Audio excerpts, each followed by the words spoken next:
பண்ணுவீங்களா? அப்ப இந்த வீடியோ உங்களுக்கு தான். நீங்க நம்ம சேனலுக்கு புதுசுனா ஃபர்ஸ்ட் சப்ஸ்கிரைப் பண்ணுங்க. இந்த வீடியோவை முழுசா பாருங்க. அப்பதான் இதன் பயன்கள் முழுசா தெரியும். கைப்பழக்கம், மது அருந்தல், புகைப்பிடித்தல் எல்லோருக்கும் இந்த பழக்கம் இருக்கும். இதுல எந்த ஒரு பழக்கம் உங்களுக்கு இல்லைன்னா எனக்கு கமெண்ட் பண்ணுங்க. கொட்டாப்பாக்கு பத்தி தான் பார்க்க போறோம். இப்ப உள்ள ஆண் பிள்ளைகளுக்கு ஒரு பிரச்சனை பார்த்தா அது ஆண்மை குறைதான். அது எதுக்கு வருதுன்னா, சின்ன வயதில் கைப்பழக்கம், மது குடித்தல், புகைப்பிடிப்பதினால் வரும். முக்கியமாக ஆண்கள் கைப்பழக்கம் பண்றதுனால ஆண் உறுப்பு சுருங்கி ஆண்மை தன்மை இழந்து இருப்பாங்க. அவங்க சின்ன வயதில் இருந்து பண்றதுனால கல்யாணம் பண்ற வயதில் வரப்போகும்போது அவங்களுக்கு ஆண்மை தன்மை இல்லாம கரெக்டான வயதில் இருக்க வேண்டிய விரைப்பு தன்மை இல்லாம போறாங்க. அதுக்கு சிறந்த ஒரு மருத்துவ குறிப்பு பார்க்க போறோம். அதுக்கு ஒரு கொட்டாப்பாக்கு எடுத்து தயிரில் ஊற வைக்கணும். இது எப்படின்னா, காலையில தயிரில் ஊற வச்சு இரவு நீங்க தூங்க போற முன்னாடி ஒரு 10 நிமிடத்துக்கு முன்னாடி இது சாப்பிடணும்.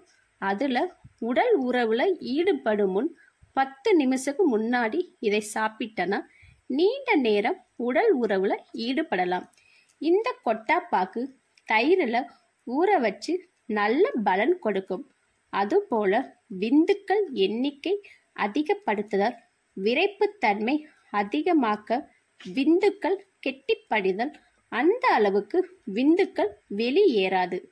அந்த அளவுக்கு நீங்கள் நீண்ட நேரம் உடல் உறவுல ஈடுபடுவதற்கு இந்த கொட்டாப்பாக்கு சிறந்த ஒரு நல்ல பலன். ஆண்மை தன்மை அதிகரிக்க நல்ல பயன் தரும். இந்த கொட்டாப்பாக்குக்கு அப்படி தயிரில் ஊற வைக்கலாம்.